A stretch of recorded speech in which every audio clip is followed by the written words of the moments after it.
그런데 예. 자 이제 검찰이 신뢰를 회복하기 위해서 신속하게 수사할 것이다. 엄중하게 할 것이다.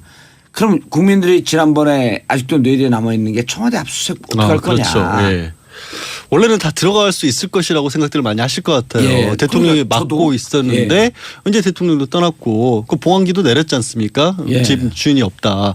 그러니까 어차피 뭐 주인도 빠졌는데 봉황기 내려졌어요? 네, 봉황기 내려졌습니다. 오늘 안에 대통령이 있냐 없느냐에 따라서 올라가는 게 태극기 옆에 봉황기를 올리게 돼 있는데 그거는 탄핵이 결정되는 날 이미 내렸습니다. 예. 문제는 이게 법적으로는 상황이 바뀐 게 없어요.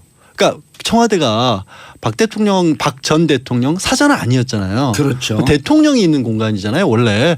근데 처음에 막았던 이유가 대통령이 있는 데고 국가안보시설이기 때문에 이거는 검찰에 개방할 수 없다라는 거였거든요. 그래서 이제 경호실장, 비서실장 이름으로 맡긴 했습니다만은 그 형사소송법 원리는 하나도 안 바뀌어서 아하. 오히려 이상해져 버리는 거예요. 대통령이 나갔다고 해서 갑자기 개방을 해버리면 법적으로 모순이 생기는 거죠. 그럼 결국에는 이걸 누가 허락을 해줘야 하느냐. 황교안 권한대행이 하실 수밖에 없는 거거든요. 경호시장 비서실장 그때도 사실은 경호시장 비서실장 이름으로 거부하긴 했지만 사실은 황교안 권한대행이 오다였다. 왜냐하면 경호시장 비서실장이 무슨 힘이 있겠어요. 최종 결정권자는 권한대행이었는데 그때 황 권한대행이 법과 원칙에 따라 한다 그러면서 그냥 두 사람 명의로 거부한 걸 사실상 인정을 해버렸잖아요.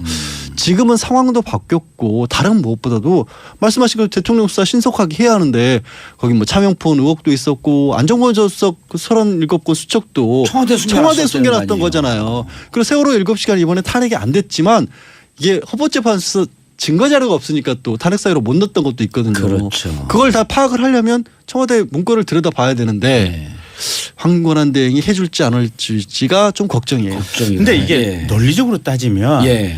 국가안보시설 군사시설에 대해서는 물론 책임자의 승낙을 받고 해야 되지만 책임자는 정당한 이유가 있지 않는 한 승낙을 거부할 수 없다고 돼 있어요. 그렇게 되어 있죠. 네. 같은 조항에. 네. 그러면 이게 사실은 거기에 이제 검찰이 수사 범위 내에서 필요한 자료를 압수수색하는 것은 당연히 이게 압수수색을 할 수 있어야 예. 되고 근데 수사하고 상관이 없는 말 그대로 군사 보안이라든지 남북 외교 관계의 어떤 보안 자료라든지 이런 부분들이 있을 거 아니에요. 예. 이런 부분은 사실은 검찰이 들여다보면 안 되는 거거든요. 그렇죠. 네. 그래서 정확하게 엄밀하게 법을 해석을 하면 압수수색을 할 때 옆에서 상당히 높은 사람이 같이 임석을 해가지고 보면서 국가시설이냐 안보시설이냐. 국가 내용이나 이걸 일일이 하나씩 같이 봐야 돼요.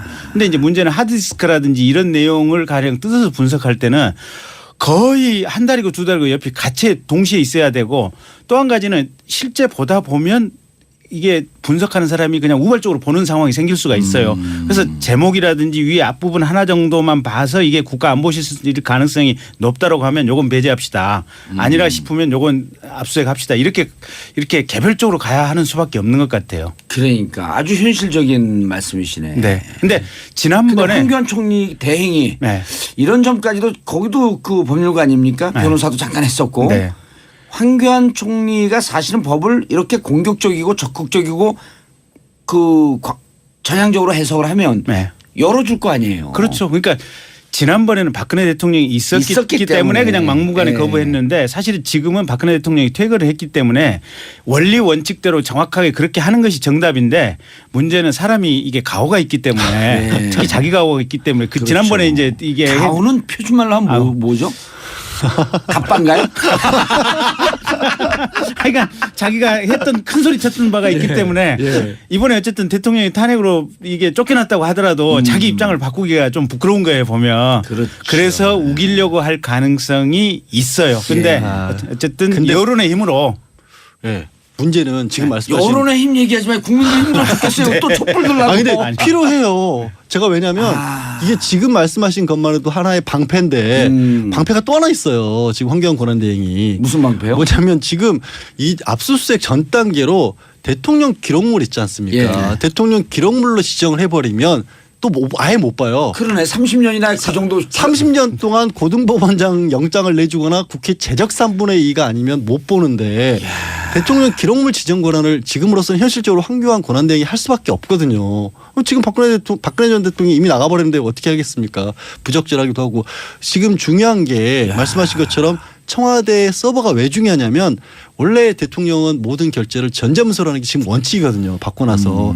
근데 그거를 다 묶어버리면 아무도 못 보는 거예요. 그러네. 그게 현실적으로 문제죠. 그래서 실은 수사가 특수본 수사가 일응 완료될 때까지 대통령 기록물로 지정해서 기록보존소로 가는 것은 급한 일은 아니에요. 급한 일은 아니죠. 예, 그럼 대통령 퇴임하면서 하는 거 그렇죠. 아니에요. 원래 예. 6개월 걸리는 거예요. 네, 원래는. 그래서 그거는 스톱을 해야 돼요. 그리고 그거는 우리 국회에서 사실은 대행에게 명확하게 그 요청을 해야 되고. 의사피력을 해둬야 될 부분이에요. 예. 그러니까 이런 거네. 지금 현 당면의 과제가 네.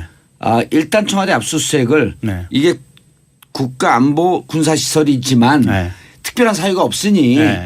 이제는 받아줘야 되고 네. 그다음에 의무동 이렇게 딱딱 제한을 해놨잖아요. 그렇죠. 무차별로 압수수색하겠다고 그런 것도 아니고. 네. 그다음 두 번째 네. 대통령 기록물로 지정하는 것은 급한 일이 아니니 그러니까, 네. 서서히 해라. 그렇죠. 그리고 검찰 압수수색할 때 군사 기밀이라든지 외교 기밀에 대한 우려가 있으면 청와대의 안보실장이라든지 이런 사람이 같이 임석해서 임석해서. 같이 압수수색을 동시에 진행하자. 예, 알겠습니다.